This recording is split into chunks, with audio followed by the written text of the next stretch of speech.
I cannot be silent. Back when Eisenhower was the president, golf courses is where most of his time was spent. So I never really listened to what the president said, because in general I believed that the general was politically dead. But he always seemed to know when the muscles were about to be flexed, because I remember him saying something, mumbling something about a military-industrial complex. As I have walked among the desperate, rejected, and angry young men, I have told them that Molotov cocktails and rifles would not solve their problems. I have tried to offer them my deepest compassion while maintaining my conviction that social change comes most meaningfully through nonviolent action. But they ask, and rightly so, what about Vietnam? They ask if our home nation wasn't using massive doses of violence to solve its problem, to bring about the changes it wanted. Their questions hit home, and I knew that I could never again raise my voice against the violence of the oppressed in the ghettos without having first spoken clearly to the greatest purveyor of violence in the world today, my own government. For the sake of those boys, for the sake of this government, for the sake of the hundreds of thousands trembling under our violence, I cannot be silent. Each one reach one, each one time. I cannot be silent. Nobody can do everything, but everybody can do something. Everyone must play a part. Everyone's got to go to work. Work for peace. Spirit say work. I cannot be silent. Empowering the body, mind, and spirit. This is We Cannot Be Silent with Phil Restino and Larry Pinckney.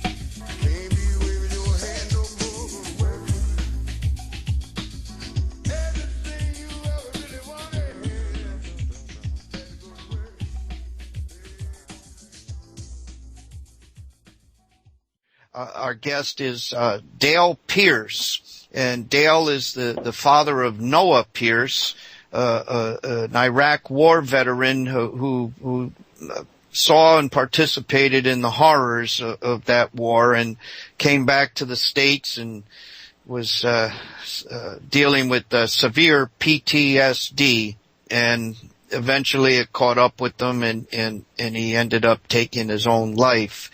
And Dale has been involved with architects and engineers for 9/11 Truth recently, and has seen the connection between the lie of 9/11 and the wars that are in the name of 9/11, in the name of the 9/11 lie. And Dale has been reaching out to the anti-war groups, and recently got together with the local Veterans for Peace chapter in his area, and that is the Sonoma County chapter of Veterans for Peace, Chapter 71. And the president of that chapter is Bill Simon. And Bill is a Vietnam veteran himself, and has experienced and lived through the horrors of war, and coming back to the States and experiencing PTSD himself. And Bill has been with Veterans for Peace now for a good 10 years, and has worked hard to try to stop these wars. And he also is a clinical psychologist and has consulted in the prisons and jails with the young men who are suffering with PTSD. And so it's veterans helping veterans, and oftentimes that's the best medicine you can provide is these guys helping each other. So that's who we have on the program tonight. We were starting to talk about the 9/11 lie, the evidence that's been provided by architects and engineers for 9/11 Truth, ae911truth.org, and you know how it's really you've got to be in total denial to not realize that 9/11 was a inside job false flag attack used to justify the 12-year wars that these guys are making tons of money on, the 9/11 wars. So, but there is some cognitive dissonance. You know, we talked about trying to get our fellow Americans, oftentimes family and friends are the hardest to get to look at it, but trying to get our fellows to get honest about this and deal with it, and some of the problems we encounter with that, and Dale was talking about before the break, his brother-in-law who's a daggone architect himself. Is that what he is, Dale? He's an aerospace engineer. Engineer himself, and when Dale brought to his attention the AE911 Truth evidence, how did he react again, Dale, to you with that? Oh, just conspiracy freak kook. You know, it's like I'm going to drag my son's honor through the mud in a conspiracy. You know, this is hardened science, and this guy wasn't even looking at ninth grade level physics, and he just simply stated, look, you know, those buildings were all three made the same out of hollow steel tubing, they blew it, end of story. And the first thing, you know, I mean, this is ripping America apart, you know.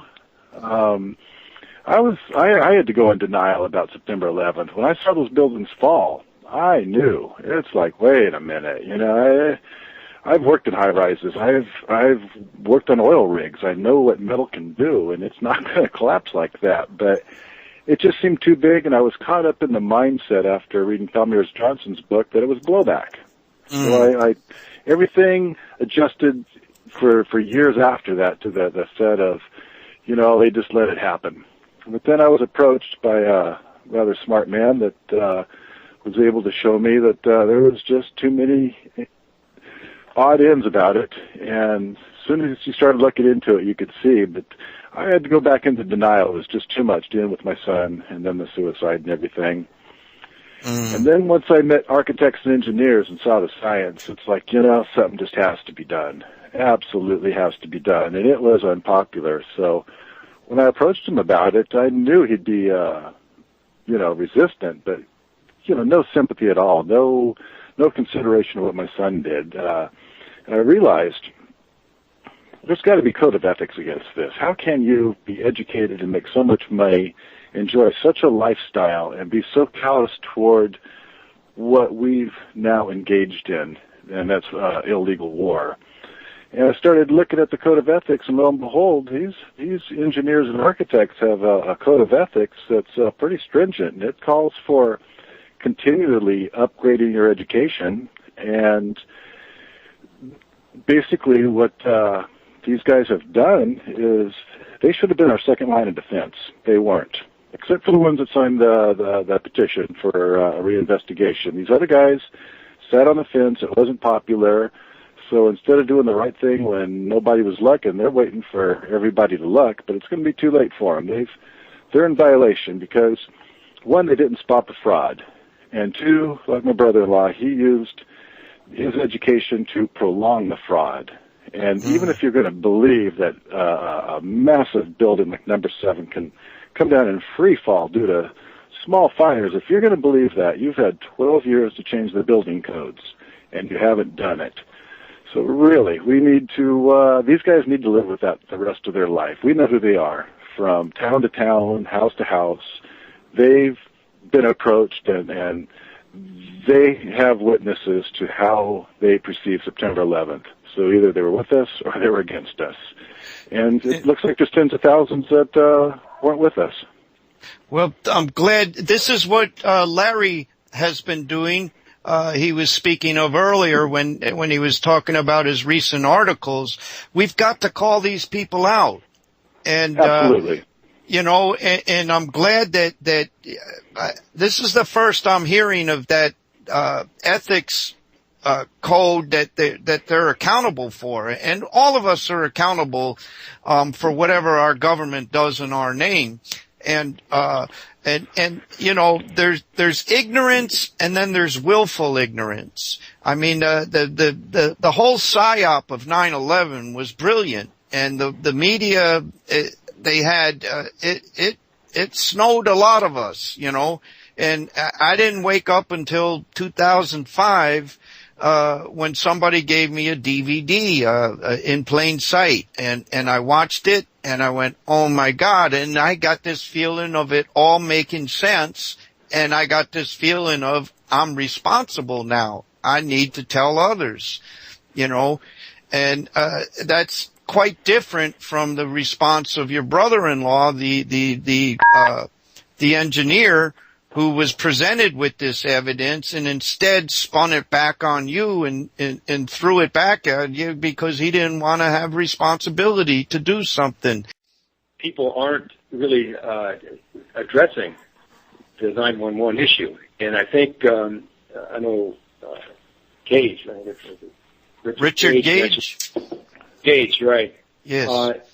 I saw him speak once, and he was saying that it's such a horrifying reality to let in that was, that it possibly could have been coordinated. That it's kind of like child sexual abuse or trafficking kids for sex slavery. It's such an awful reality. It's so painful they don't want to go there. And I think that's part of the problem. That's what we're dealing with in this country, and on an individual basis. To come to terms with that is horrifying. Stay okay meeting, and yes, you just look at it. So that's. Do you think that was how most of your chapter members felt about it, Bill? I mean, was this something new to them? 12 years on, and No, it wasn't new. Yeah. We were all well aware of it. We were well aware of Building 7, but I think there's a sense of helplessness about it, and there's also, as I just mentioned, the horrifying aspect to it to even get into it. And a lot of people that they use conspiracy to negate, anything that they want to negate, like that you're interested in. They say, "Oh, you're a conspiracy theorist," and then they can just ignore you, right? You're crazy, you're wacko, and there's that aspect of it too.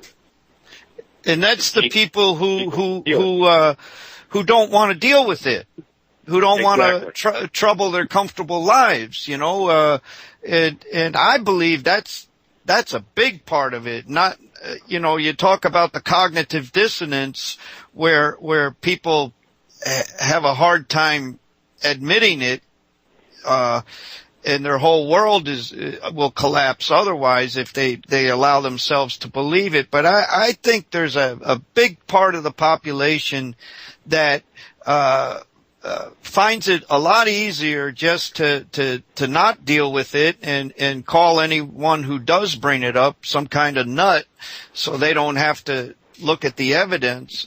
Because once you do, once you become aware, whether you want to, if you're aware of if you're witness to a crime, whether you wanted to be or not, in a way you're responsible for speaking up and doing something about it. And anyway, go ahead, Bill or Dale, you were going to say something. Go ahead, Bill. You're speaking. No, take it away. I'm up. Okay, I have a unique situation here. My dad fought in World War II. He came through Omaha Beach and, through Europe on into Berlin, and one of his stops was the Hurricane Forest, one of the most major battle we've ever been involved in. We lost 38,000 men in that engagement alone, and he collected artifacts on the way, his Lugers and all that stuff, and medals, and then he met my mom in Berlin, who was 9 when the Nazis took over. She lived 3 blocks from Hitler's bunker, and her and my grandmother year after year of my life, it drilled into me how the whole population just pretended like it wasn't happening. If you pointed out the concentration camps and mentioned all the people being rounded up, they'd just call you a conspiracy theorist, and a left-winger or a communist. They'd just call you names, and nobody would deal with it. So let me tell you, Christmas was interesting because I had my dad and his family that fought on one side of the war, and my mom and her family that, were involved in the other side. And lo and behold, I could hear some of the language my dad would be using was no different than what the Nazis were using. So I was always suspicious. And come September 11th, it was just amazing. It was instant Muslim phobia. There was no questions asked, and we just marched off into war without even thinking about it. Yeah, it was perfect. Just it's history repeating itself, though. The Reichstag fire, and how you sell it, and all these wars have been started on some kind of false flag, and a lot of us are looking out for this drum beating to go to war on Syria, looking for the false flag for it. And I think more and more people are awake to it, thank God, because of 9/11 and the DVDs and the 9/11 truth people who have been working the past 12 years to get the word out. And hopefully we can keep waking people up, and with enough people awake, it's hard to have this stuff continue. We're coming up on the top of the hour. We do have a few more minutes before we take the break. Larry, is there anything you'd like to add? Well, I certainly want to once again thank both Dale and Bill. Having you brothers on the show is incredibly important. And I want to thank you for stepping out and saying what has to be said. Very, very much. It's very much needed and very deeply appreciated. I just want to add very quickly that as far as 9/11, I'd like very much how you put it, Phil, the 9/11 wars, because that's what the premise was based upon. It was based upon a lie, the lie of 9/11. So I hope we'll talk a bit more about that as the show progresses, but I'll leave it at that for now. Thank you, Larry. I would like to read something from the architects and engineers for 9/11 Truth, their new documentary, 9/11 Explosive Evidence, Experts Speak Out. And this is what's printed in the opening of the film. It's entitled "Why Revisit 9/11?" ? And this is how the film opens up before there's any kind of narrative or spoken word. And I'd like to leave the listening audience and everyone else with this before we take the break, and ask that you consider it. Why revisit 9/11? Our world changed that day. 2,744 lives lost in New York and counting. 1 million lives lost in Afghanistan and Iraq and counting. 6,000 U.S. troops lost in the war on terror and counting. $4.5 trillion war on terror costs to the U.S. taxpayers and counting. Precious civil liberties removed by the Patriot Act, Military Commissions Act, Department of Homeland Security, Transportation Security Administration, the TSA, National Defense Authorization Act, the NDAA of 2012. Today, Americans can be subject to search and seizure without a warrant, detained or imprisoned indefinitely, without charge, without evidence, without a lawyer, without a trial, or even tortured or assassinated merely for being accused of being associated with terrorism. ignoring the World Trade Center evidence is no longer an option. And again, I want to send kudos to the makers of that documentary, 9/11 Explosive Evidence Experts Speak Out, which you can find over at ae911truth.org. And we do have a caller from the Orlando area. I do recognize the first one, that being our man Chris Cirillo, super activist, from Orlando, former member of Veterans for Peace, like many of our chapter members, resigned in protest for Veterans for Peace not applying the same standard of impeachment and the same kind of letter going to Congress as they had for the Republican. And I respect Chris's adherence to principle. But Chris, how are you tonight? How are you doing? Good, thanks. Have you been following the show? Wonderful job you're doing. Thank you. Have you been following the show tonight? Have you been getting any of the? Oh, great. Did you have any questions or comments for our guests, Dale Pierce and Bill Simon? No, not really. I bear with them on everything.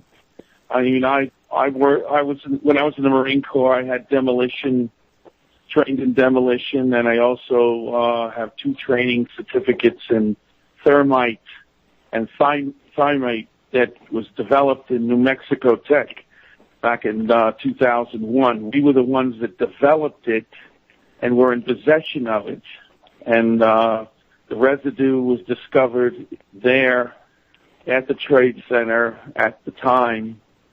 And there's just many experts out there that have experience in this and know that it was a controlled demolition, that they did set off the thermite in the building because the destructive power to bring it down, and that steel melts at 2,750 degrees, and the jet fuel only burns at a maximum of 1,200 degrees. So the jet fuel had already completely went up when you saw that red flash when you watch on YouTube, so you can clearly explains how they did that. And there's just so much evidence out there. So much it's like there's no excuse. I'm sorry. Exactly. Right. It was just a pretense to go to war, another Pearl Harbor, just like when Roosevelt knew that Pearl Harbor was coming, that the Japanese were going to be coming, and they wanted an excuse to go into wars. I mean, you just follow the money trail. Who profits from war? Defense contractors, oil companies, manufacturers of tanks, ammo, trucks, Jeeps, Humvees. And as long as the war keeps going, they continue to profit. If the war ends, then the profits stop coming in. See, there's not enough people out there to protest. See, you and me, Phil, we know from experience. I mean, I had 350 members in We Are Change, Orlando, Florida, and I was lucky to get 6 of them to come out at any given time, and half of them lived in Central Florida. Yes. So with 24 million Americans in this country, they're aware of what's going on, like yourself and Larry and everybody else. I don't see them on the streets. Now, if we have a good participation by those 24 million Americans on the street corners as many times as they can get out there, we might see a change. But if you don't go out in massive protesting like it did during the Vietnam War, you know how many cities and towns were protesting around the country. Well, it takes massive protesting, and you got to keep doing it. And we got to get out there on the streets, and everybody has to take a part. And for all the new listeners out there, join in if you want the war to end, because it's costing over $500 million a day to run the war. We need to end these wars. It's destroying the country and the economy. And not to mention all the veterans you've talked about. We've had over 500,000 in the medical clinics. 18 a day are committing suicide as a result of post-traumatic stress. 19,000 sexual assaults.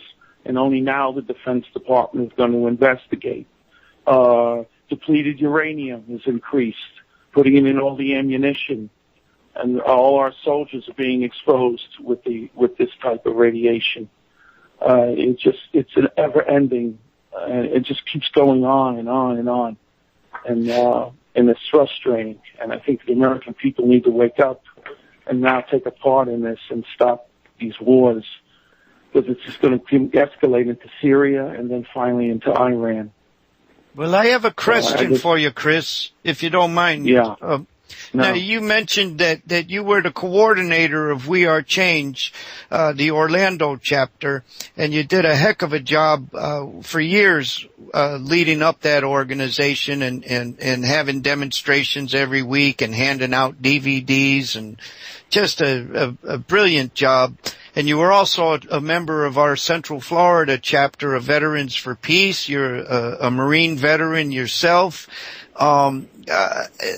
Can you give us your take on the disconnect between the anti-war groups, the groups who publicly profess to be in their reason for being is to stop these wars, the 9/11 wars, and their resistance to embracing the enormous amount of evidence contradicting the government's 9/11 story. The big lie is the government story behind 9/11. I found it frustrating that so many veterans, so many firefighters, so many cops, so many fellow Americans will hide behind the flag or call you a nut just to take themselves off the hook. What's your view of all that, Chris, having been in the activism for years now? Well, being a real former activist as I was, it was my passion, and I enjoyed going out there and protesting. It made me feel good giving out this information that these people were totally unaware of. But my job became a risk when my supervisor found out that I was protesting against the war and about 9/11 and a few other topics. So I had to decide whether to continue to be an activist or put my job in jeopardy. So I had to resign as the head organizer for We Are Change and step down. But a year later, they were still convinced that I was still actively out there as an activist, and I was wrongfully terminated. At present, I've got an attorney, and I have two organizations that are investigating that to clear my name and be either reinstated or get back pay and move on with my life. As for the Veterans for Peace, I resigned as a member of the Veterans for Peace because the national headquarters refused to have a resolution to impeach Obama, even though they went with. Yes. And so I had to resign as the Veterans for Peace member. I'm still an active volunteer for A&E 9/11 Truth and War Child International. You were stating earlier in reference to the numbers of the deaths. They're not, with all due respect, they're not. It's totally accurate. We've had over 2.5 million children killed in the last 10 years of the war, and that's according to UNICEF and War Child International. And millions have not only been killed in the civilian population, but also been dislocated. Many homes were destroyed. Over 4 million homes were destroyed in Iraq alone. So they call it collateral damage, unfortunately, but it's still the case that not only are our soldiers getting killed in action, and many are coming back wounded. Over 10,000 have had serious injuries, such as missing limbs, and not to mention all the food and the water and the contamination and the Gulf syndrome situation back in 92, 93, when we went into Iraq the first time and then pulled out. It's just there's just so much out there, so much that's going on. And And the American public are being lied to, and the news media isn't even broadcasting anything about the war. They want to keep everybody out of the loop and continue and keep the war escalating.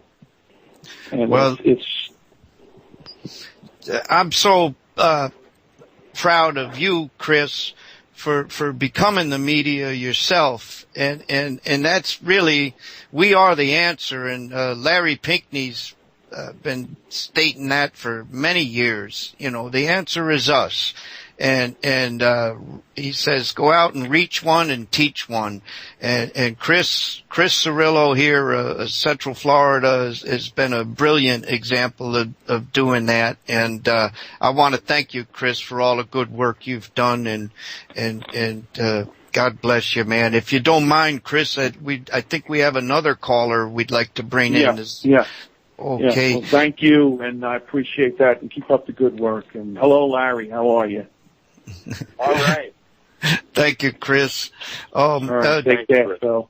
God you bless. Too. God bless you too, right. brother. Do we have someone else there, Dave? Oh, okay. Hi, this is Zane Morris from Daytona. Oh, hello, Zane. Another. How y'all doing? Good, thank you. Welcome to the program. Have you been able to listen to any of the show up to now? Yeah, I've been listening. Oh, great. So you know we have our guests still on with us, Dale Pierce and Bill Simon of the Veterans for Peace. Yes, yeah. How you doing, Bill? How you doing, Dale? How you doing, Larry? Great. Thank you, Chris. Fantastic. Well, what's on your mind? What's on your mind, Zane? Well, first off, I'd like to say my name's Zane Morris. I go by the alias of Misra Revolt. You know, I have a whole mindset about the Social Security number and all this kind of thing. I won't really get into that, but I first became informed back in 2006.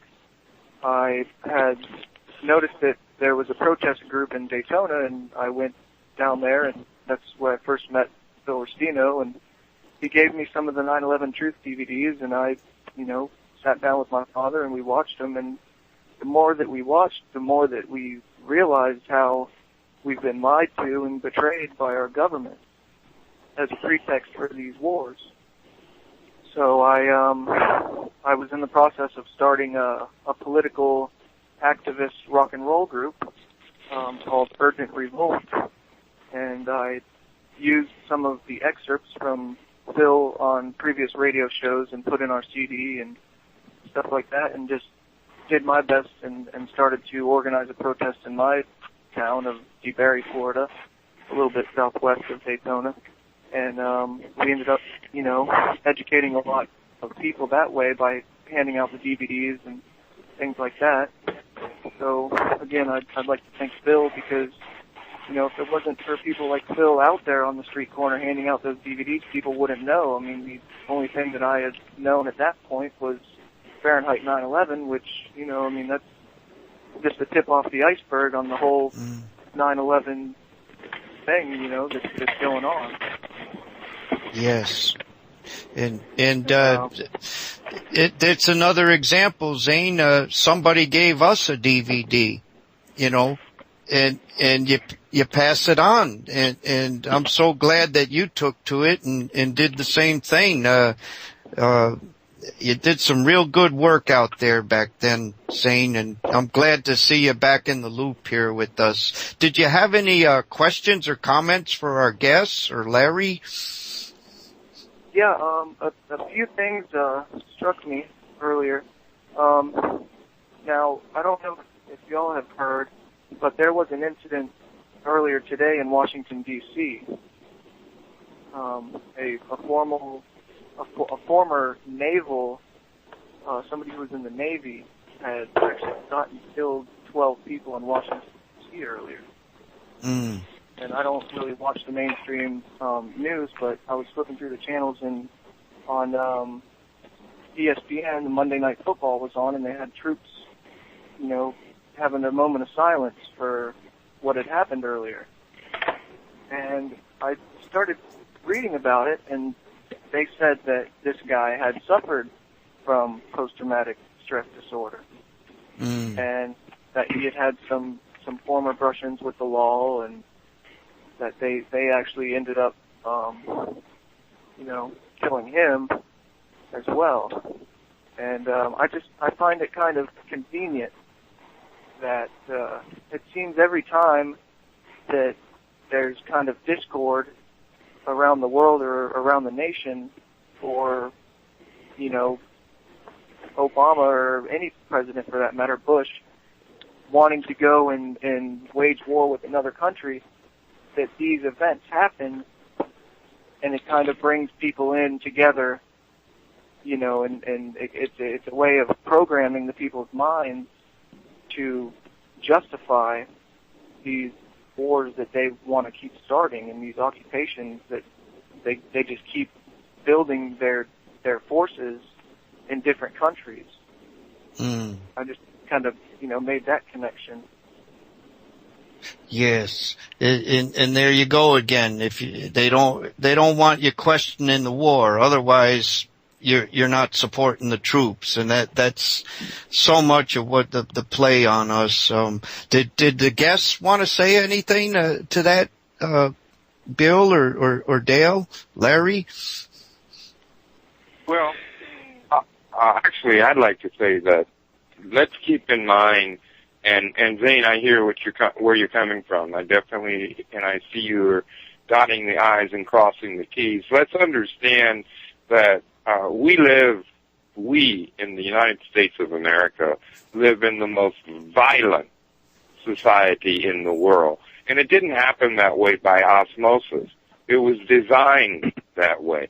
And I think both of our great guests have given us some insight, particularly as it relates directly to what happens to U.S. service personnel. What happens to them when they come back?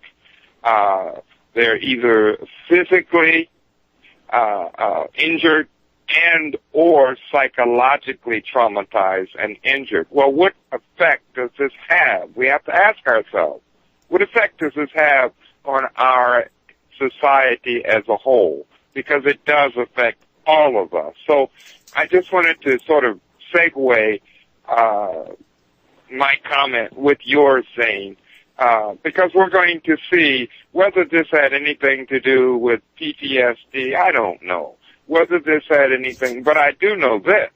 I do know for a fact that our entire society is being traumatized by this insanity called war. Yeah, you got to realize they had issues in Vietnam. They just weren't getting guys to kill.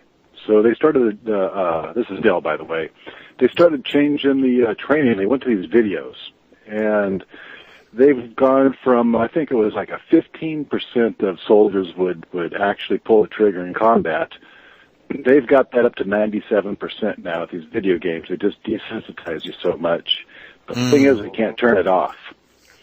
And then when these guys get back here, they're programmed to kill, and they're angry. I did some volunteer work at the VA Center, and I was running into those guys that were 0 for 3 on suicide. And, one guy was deliberately just taking his car and randomly picking out people's houses and driving it through their home, hoping to kill himself, and he kept living, and it kept writing up as accidents. And when I talked to him, it was like, this guy's angry at us. He's angry at us for putting him in that situation. So there's the blowback. Yeah. Mm-hmm. And there's a serious aspect to PTSD. Are you with me? Yes, please. People don't just contain it. It can be contagious. In other words, absolutely. The person in Washington, like you said, we're not sure what his situation is, but that's an example. I mean, a lot of people are going to end up with PTSD because of what he did. Yeah, you crash your car through a house and you got PTSD. I was raised by parents that had all gone through World War II, and my mom had lived there in Berlin. So I got it from both ends, and let me tell you, it adds up. Yes, it's contagious. Well, thank you so much, Zane, for calling in and your question. Was there anything else before we take another call? I just would like to thank you all. It's a great show that you have going on here, and like Chris was saying, and like we're all saying, more people need to get out there and get on the streets and mobilize, and hand out those informational leaflets and DVDs, and be the media themselves and educate, because the corporate controlled media that is tied in with the weapons manufacturers and not giving anybody the real truth and the real insight to what's actually going on behind the wars that were spawned from that false flag operation of 9/11. A case in point is what Architects and Engineers and the Rethink 911 has done. And apparently through, it was 2,000 donors at about $100 a piece on the average, was able to raise that money to put up billboards through, 12 of our cities throughout the world, advertising campaigns, remarkable exposure. So 2,000 people made a difference like that. If we start standing up and writing ethics complaints, and what we hope to do is train Veterans for Peace members to be knowledgeable in the events, where they can go before a city council and plead the case that if they're showing World Trade Center steel, we can show that it was illegally taken from a crime scene. And these cities don't care how much you spent putting it up. We need you to take it down, crate it up, and send it to the local DA's office. So we can start to train city by city, and this will get a big news coverage, because the people that put that up there are going to be pissed. They're going to call it insensitive. Well, guess what? Having it up there is insensitive to me, because I got the facts to back it up.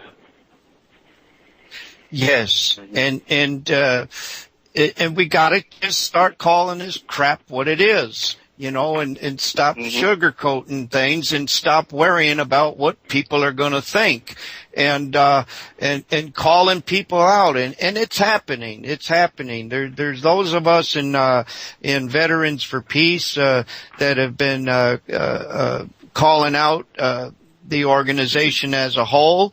Larry has been, for years now, calling out the black community and for blindly, supporting this war criminal in office, and as well as all the so-called progressives that, no matter what they say, have been providing, left cover for this war criminal to operate and get away with what he's been doing. And, and what's, Larry, in the beginning of our program, when they play the, intro music, we have, that wonderful mix that, Mike Chambers of the Mike Chambers live show did for us, where he mixed in, bits of the Martin Luther King Beyond Vietnam speech with that song from Gil Scott Heron, Work for Peace. And one of the lines in there is what is it? Nobody can, it. Do everything, but everybody can do something.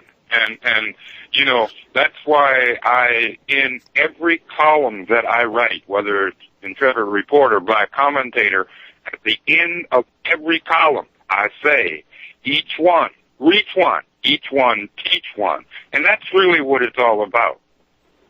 Do something. And just tell one other person. And Zane, you've been a great example at that. We're going to want to let you go now, Zane, to see if there might be someone else in the queue.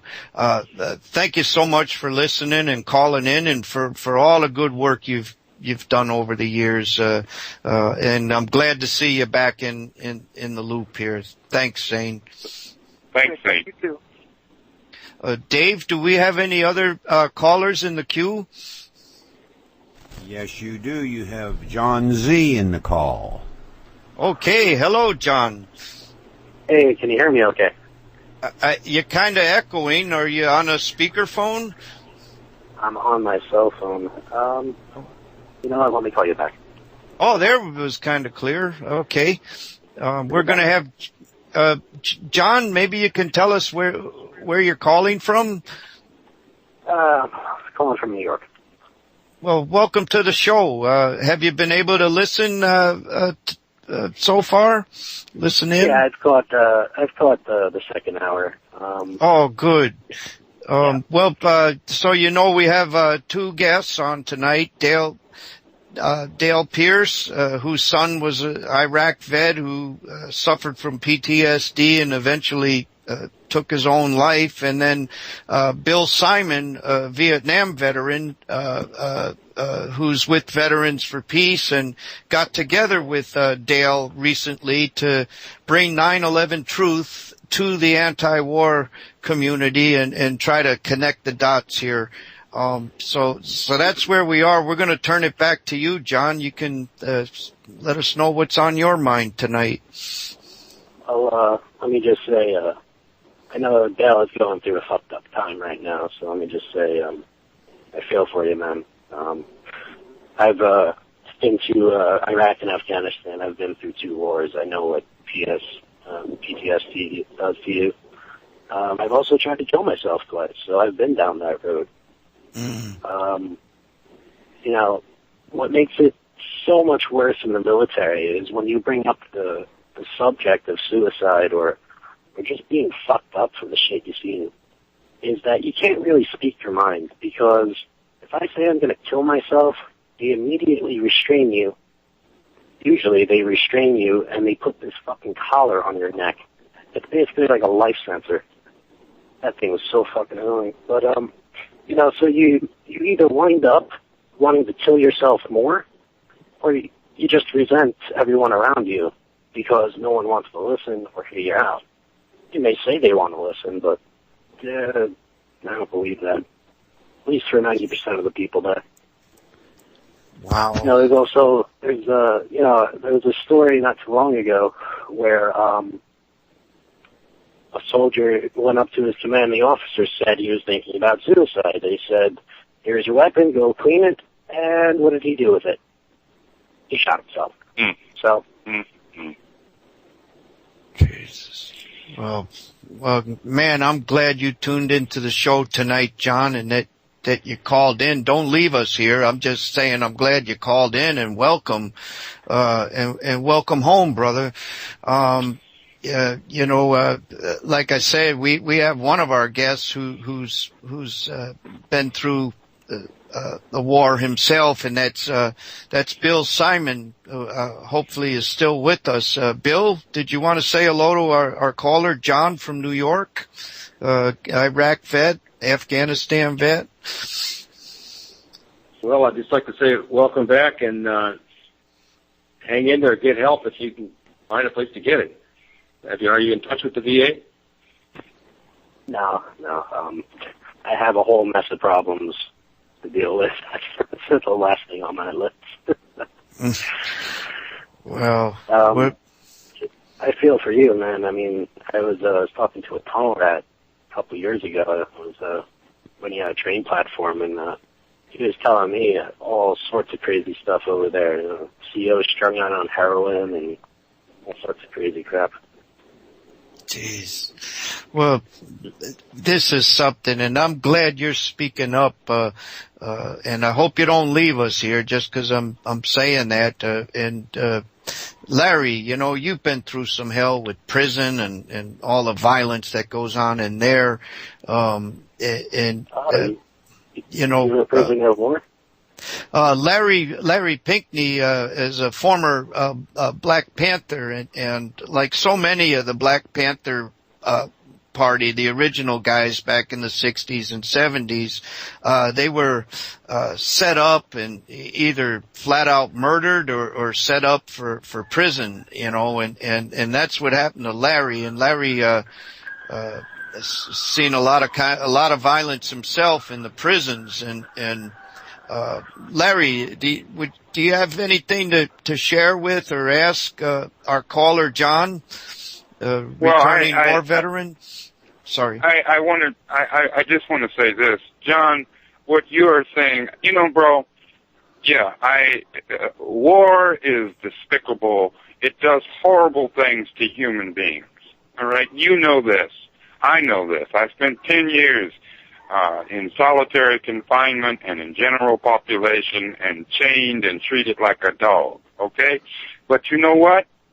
We have something that they, and by they, I'm talking about these sick so-and-sos who bloodsuck us and send us into these horrible situations. We have something that they will never have. We have our humanity. As hard and as difficult as it is to maintain, my brother, we still have it. And let me tell you something, bro. You gotta keep on fighting. You don't have a choice. I don't have a choice. We don't have a choice. But the fight this time is the fight for our own humanity and the humanity of others. We're going to do that, and we're going to win. We are going to win. We're going to have ups and downs, John, but damn it all, we're going to win. Oh, that's right. Well, go ahead, John. Go ahead. Say what you want to say, John. Yeah, I was a prisoner of war quite a few times, and, with that said, war is a perversion by itself, but I feel it's been perverted more in the modern day. Because when you went to war back in the old days with sticks and stones, it was maybe not for a better reason, but we weren't fighting for fucking oil. And how did the guys that when you come home? I noticed that from the story that we linked to tonight's show, John. It's about our guest Dale Pierce's son,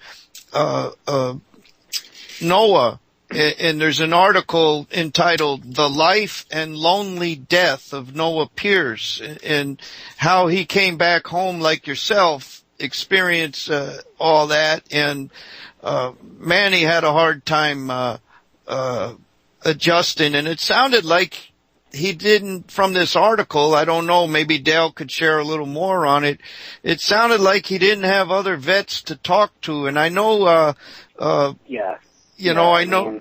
When you come back, and you get settled, you try to settle back in,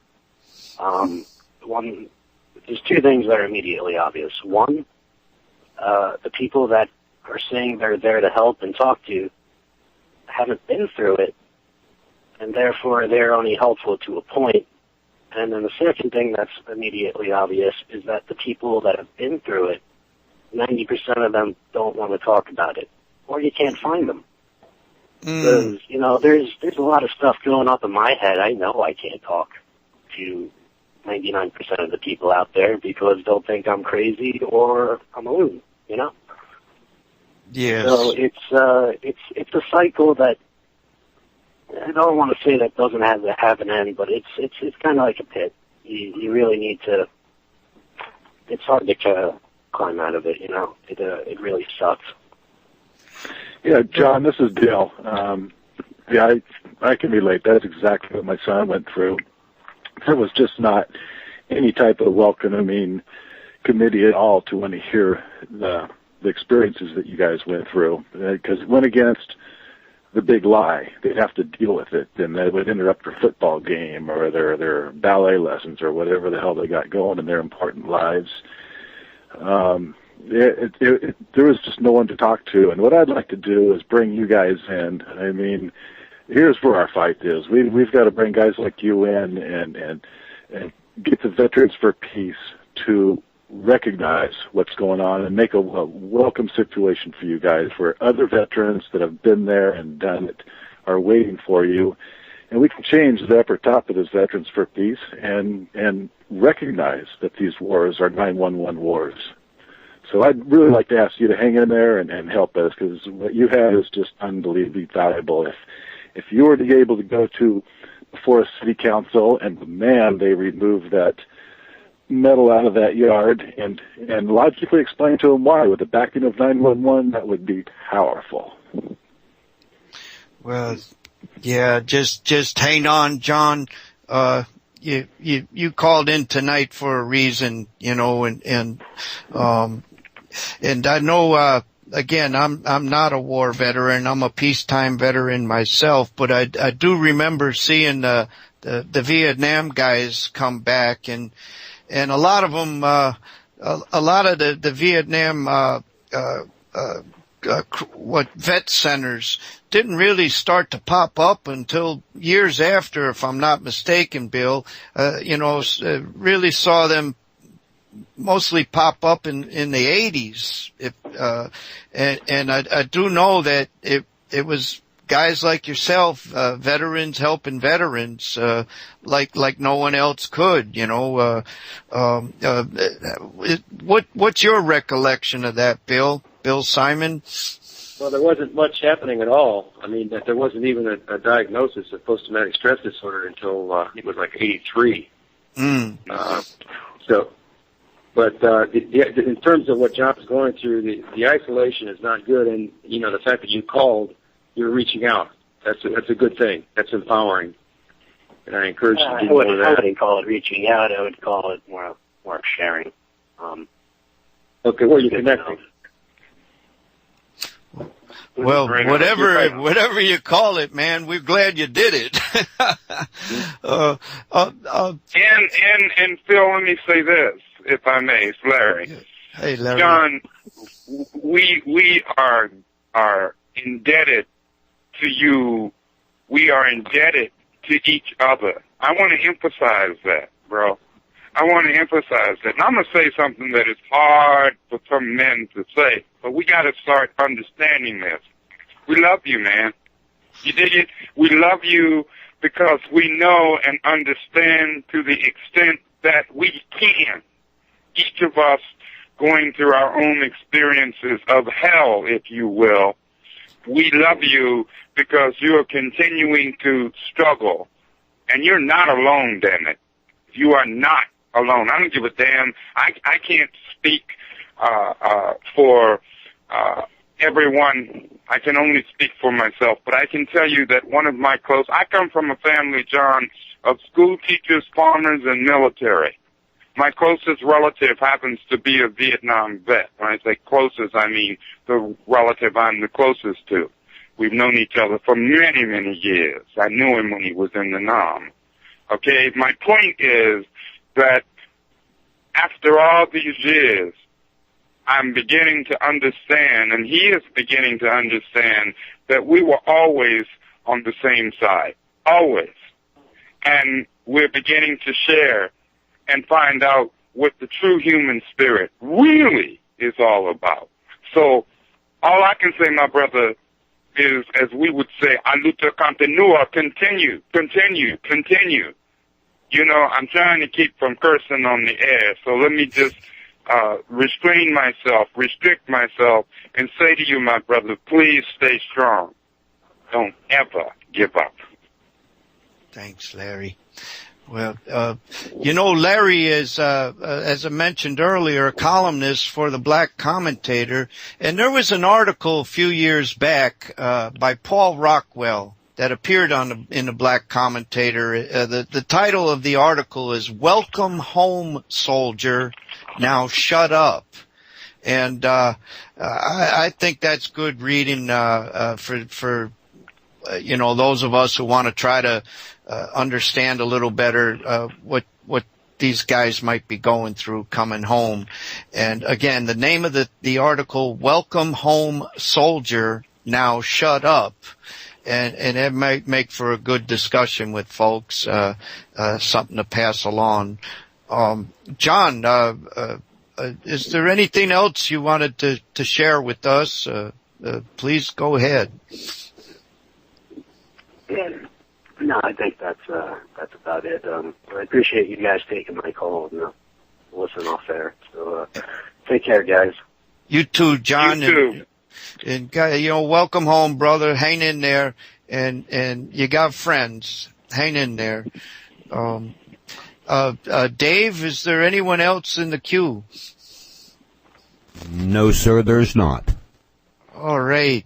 Well, John made me think in what Larry was talking about, and Dale, I believe, and I'm going to speak for all Americans, we owe these guys, man. We owe these guys, because these wars, everything that this country does is in our name, and we are responsible, you know, and whether an individual accepts that responsibility or not, we're all responsible, and we owe these guys. And I believe the way we can make it right is to get honest about 9/11 and stop the damn 9/11 wars by getting real about 9/11 and getting to the truth about it. And and I'm calling out Veterans for Peace. I'm calling out Code Pink. I'm calling out World Can't Wait. I'm calling out David Swanson and AfterDowningStreet.org. All of these organizations that are in the business of stopping the war have for 12 years avoided 9/11 truth, if not suppressed calls from the rank and file to deal with 9/11 truth. And I can say that as an insider. And daggone it, this is on us. So I'm going to shut up because I'm getting excited here. Anybody else want to chime in and pick it up from there or change directions? I'd just like to say that you're right. It is an uphill battle, Phil, and I think the main thing that we have to deal with is the conspiracy theory wacko idea. You know, people, they don't want to hear it, and that's what you're faced with. But I see that changing. All the facts that are coming out now. Absolutely. Andy Steele on 911 Free Fall has been having people call in to C-SPAN. And we've got these guys recorded for history. It's Rachel Maddow, man. You open your mouth, have at it.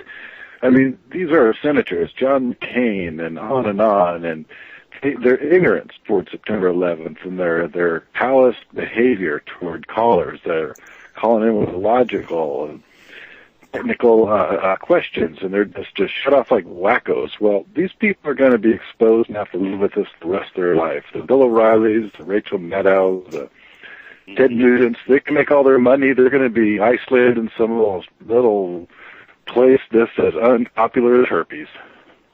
Well, they're co-conspirators. They certainly are. That's right. They're co-conspirators in the crime, and the number of dead keeps on mounting. Look at this Robert De Niro. He shows up down there in September at the memorial on September 11, 2013, claiming that we all came together that day. No, that's when the nation divided, you know, and then we should learn and pay respect. Well, what has this guy and his crew learned? You know, how many millions and millions and millions has Hollywood and basketball and NFL people made and ignored this? And then to come up with something as stupid as that as a public speech, you know, I hope he just sits in his little boarded off place in Hollywood and realizes everyone just thinks he's a scoundrel because he got us into this. You know, the whole group of them. Yeah, well, it's an easy out, you know, and shame on them, because anyone with one eyeball and two live brain cells to rub together that looks at any of the evidence of 9/11, Building 7 coming down, NORAD air defenses, standing down for an hour and a half, not one jet goes up. You don't got to be a rocket scientist to, you know, and shame on you if you're not dealing with it. And you know, which made me think, Dale, earlier we were talking off air about another parent who lost his son, and that's Bob McIlvaine, and Bob son died in the one of the Twin Towers on 9/11, and he's been out there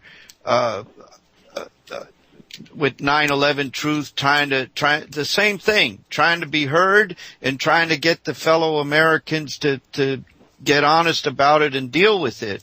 You know, guys like Robert De Niro and all these Hollywood people and the musicians doing their, you know, their concerts and everybody's a hero. That crap isn't flying anymore, man. You know, that's the easy way out for them. They all know. Everybody knows. Bob McIlvaine in the documentary Zero, which is a wonderful 9/11 truth documentary made by Italians, by the way. Hey, but it really is a wonderful documentary, and it came out in 2008. It's entitled Zero: An Investigation into 9/11, and Bob McIlvaine was interviewed towards the end of the film, and I do want to quote what he has to say.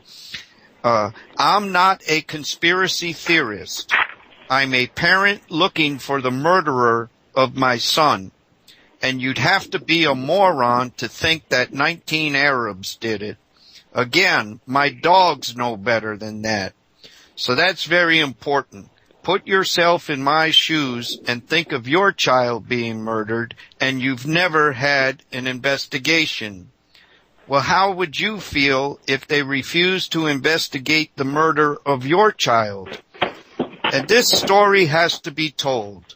The problem with Americans is it's like a big iceberg, and we live at the tip of that iceberg. And we're afraid of the dark truth of our history, and it's getting worse and worse. Well, this is a real dark truth.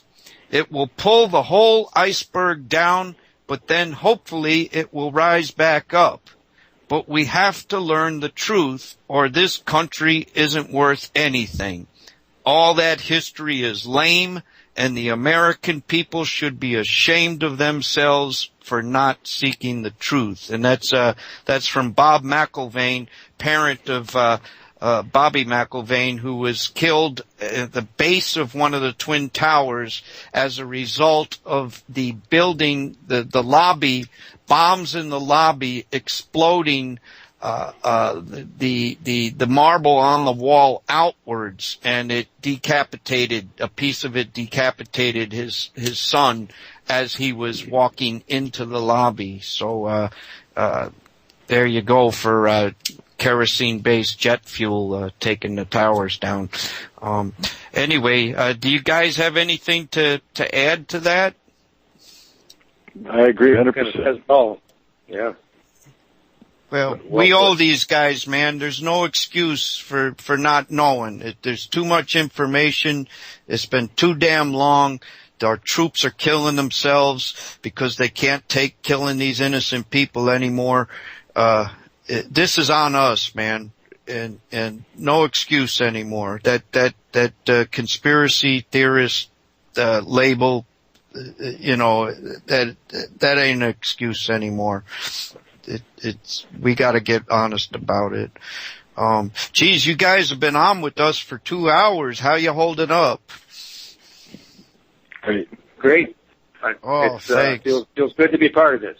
Really appreciate it. You know, are there something else that you guys would like to bring up, Bill or Dale? I think we covered it pretty good here. We did off a good chunk and some great callers, really good callers, and I hope they get active and use their energies to expose the truth. Oh, thank you. You guys are fighting the good fight. I wasn't aware of your program until today, and being from California. I'm impressed, very impressed.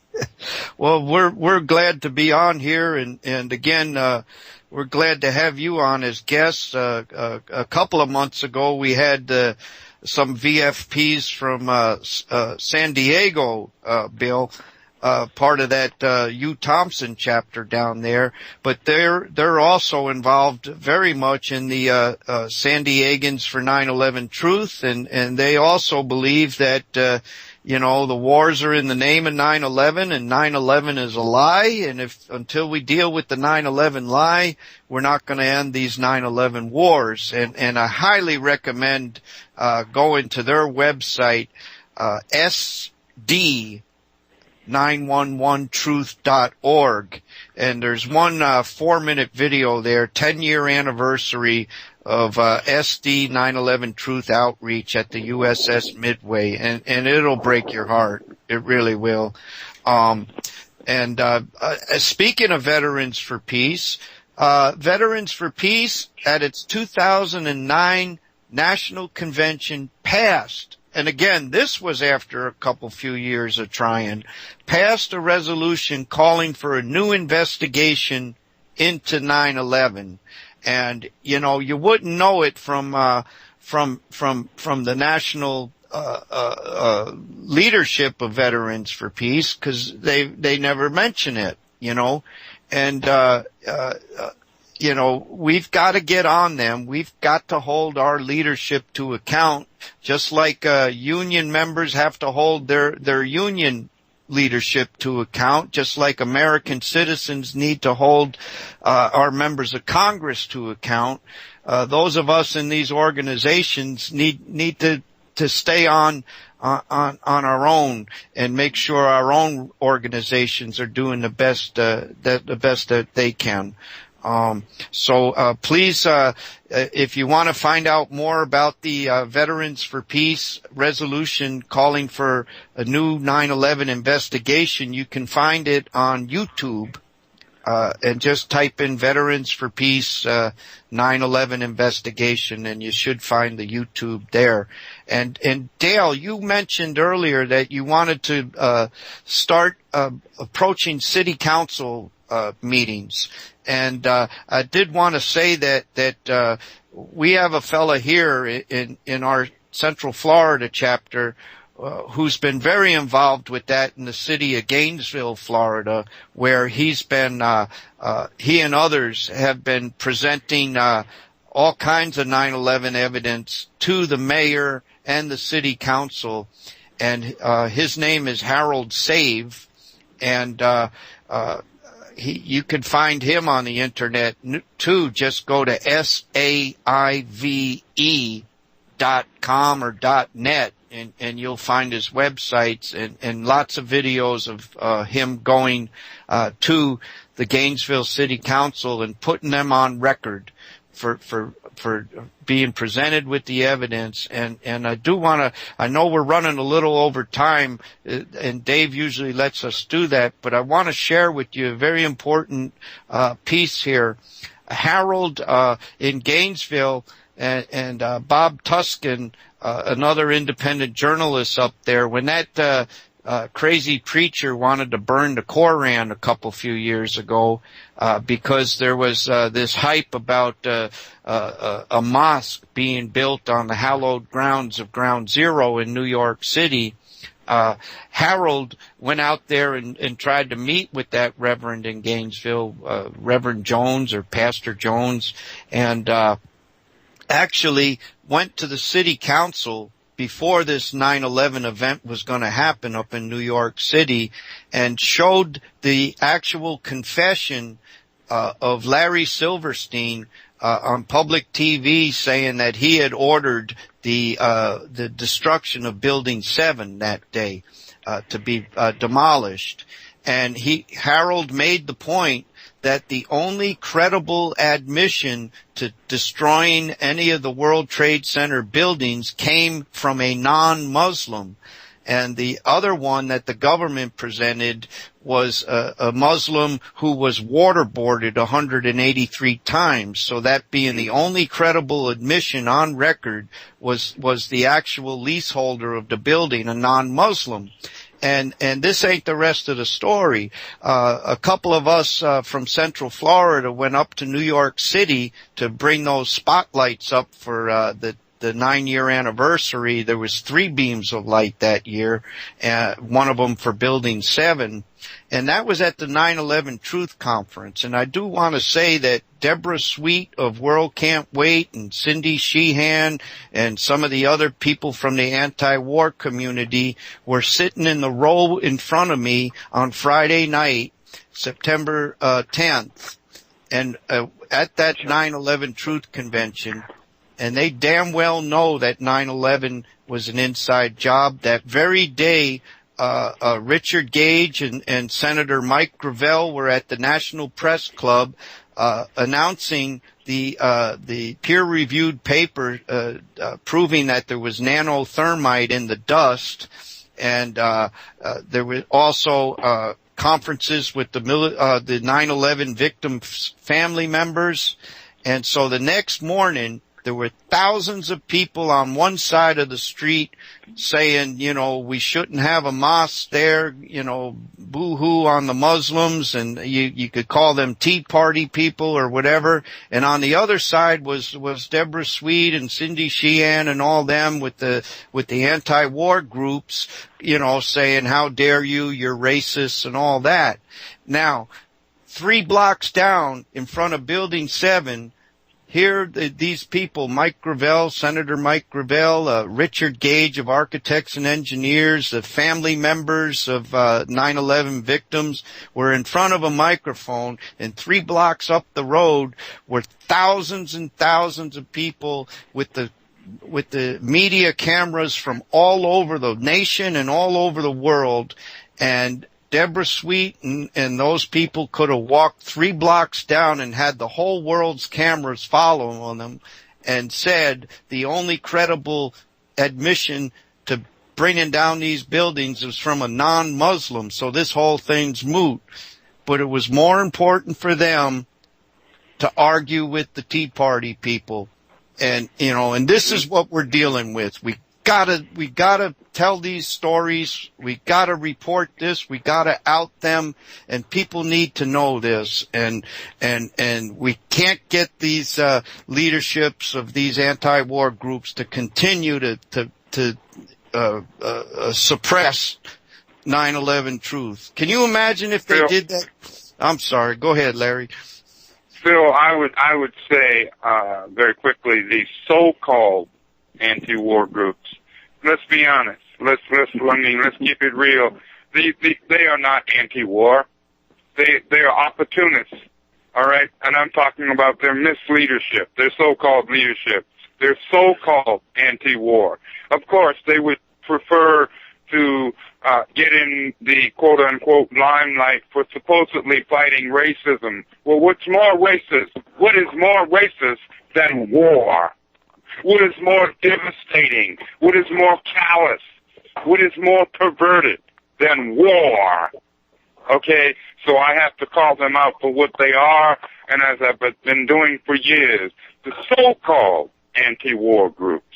No longer can we allow these so-called anti-war groups, so-called left, the so-called progressive, so-called liberals. No, it's time to make it clear, make it plain. We're not going to stand for it anymore. And I'm glad to say I have to agree with both Bill, and what's our other guest's name? Dale. Dale. I'm getting so wrapped up. Dale, I'm sorry. Dale and Bill, I have to say that I see it happening. Look, people are waking up. They are. I'm talking about everyday, ordinary, black, white, brown, red, and yellow people. Just everyday people. We're not going to get it from PBS, Fox News, CNN, ABC, or CBS. Forget that. We're our own media. And, to Dale, to Bill, you all are doing a magnificent job. And by the way, I just spoke with someone today. You guys are in California. All right? I just spoke to somebody in Concord, and guess where he was on his way to? A 9/11 conference to raise Concord, California. Y'all know anything about Concord? Talk about conservative, right? Hey, quote unquote conservative. They're kicking ass and taking names. They're taking care of business. So everyday, ordinary people are doing this, and that's what we got to stay focused on. We're going to be our own media. The people are the leaders, not these. I'll just stop right there. Yeah, well, we're getting fired up now. You got another 2 hours get me and Larry going here. And God forbid we bring Dave into it, man. But well, hey, you guys have been really wonderful. Great guests and very polite and generous to let me and Larry rant when you're the guest. But It's true. It is getting towards 12:15. We're a quarter into the third hour, and God, we'd love to talk with you all night. But we should probably start closing up. Yes. And at this point in time, we let the guests, we ask the guests to give us their closing thoughts before we sign off. So why don't we start with Dale? Dale? It was a terrific show, and I really hope our callers get activated and realize that 2,000 people chipping in $100 put up billboards all over the world. I mean, that's remarkable, and what a slap in the face to the people that did this, to let them know that the world's waking up.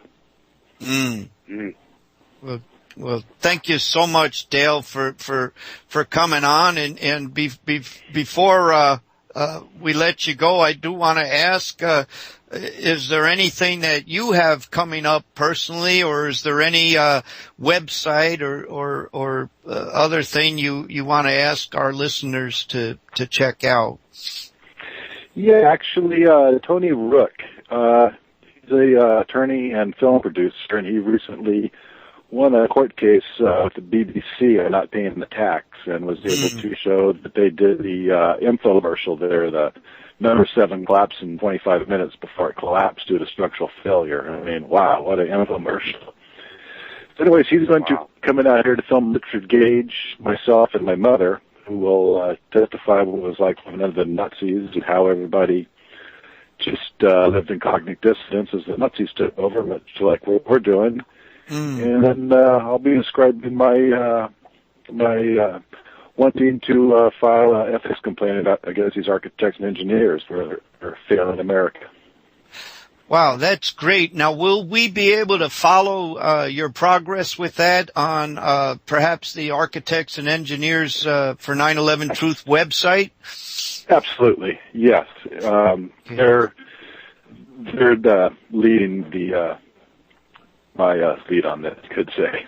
Oh, that's great. So that would be ae911truth.org, and like a lot of websites, there's a search bar, and you could type in our guest's name, Dale Pierce, and there'd probably be things that pop up for that.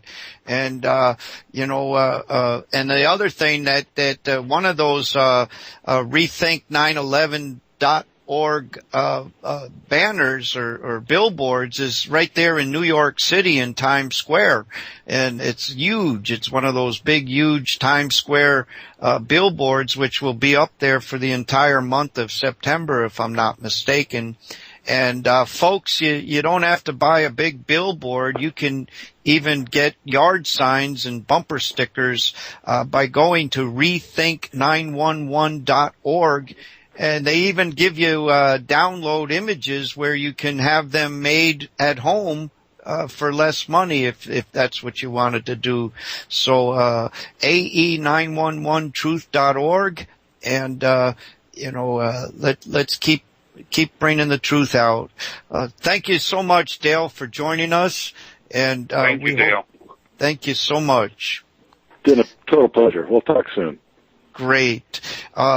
We do also have Bill Simon, who's been with us the whole show tonight, and we really appreciate you spending all that time with us tonight, Bill. Are there any closing thoughts that you want to offer? Well, I want to thank you for having me, number one. And I'd also like to say that, what we're struggling with here is, on one level, is learned helplessness for the American public, and your show is the antidote for that, because it takes information and activity to change things. In terms of recommendation, I would like to encourage you to go to projectcensor.org. They're very savvy about 9/11 and a lot of other things that aren't in the media, the news that didn't make the media. And they have 25 of those top stories each year, if I'm not mistaken. And Professor Peter Phillips of Sonoma University is involved with that? Absolutely. You got it. Project Censored. Yeah, projectcensored.org. And share that website with people. And that's something we can do, is like Larry said, each one reach one, each one teach one. And we can all do something if it's just one person. Well, gee, Bill, again, you're with the Sonoma County chapter of Veterans for Peace. Is there a website you wanted to share with our listeners? Ours is under construction right now, so it would be just veteransforpeace.org. But and then I'm going to go there and read that resolution that you mentioned in 2009 for sure. I haven't read it.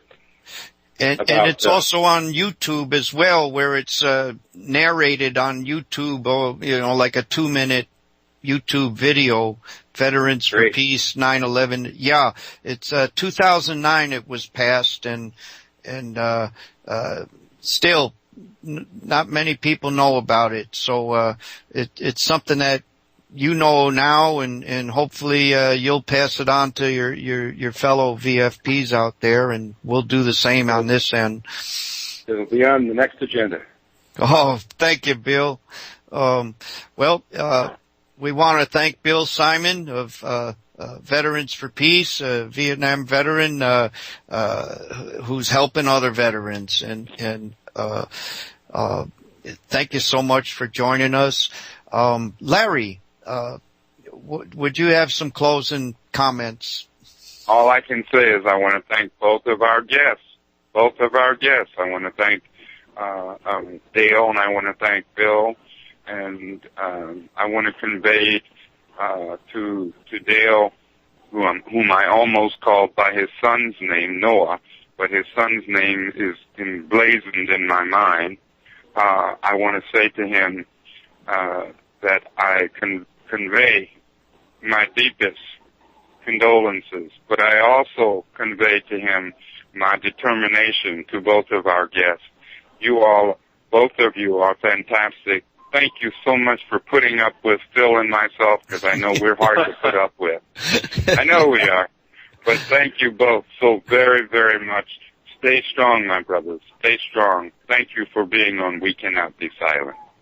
Thank you. I definitely hope to meet both of you someday, so thank you much. You bet. I want to second what Larry said, Dale, in regards to your loss of your son.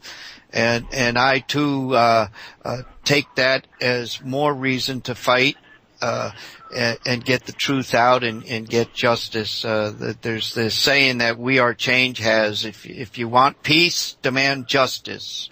If you want justice, demand the truth. If you want the truth, ask questions, demand answers. And that's the slogan of wearechange.org, which has chapters not only all over the country, but all over the world. Look them up for a chapter near you. I cannot be silent. Nobody can do everything, but everybody can do something. Everyone must play a part. Everyone's got to go to work. Work for peace.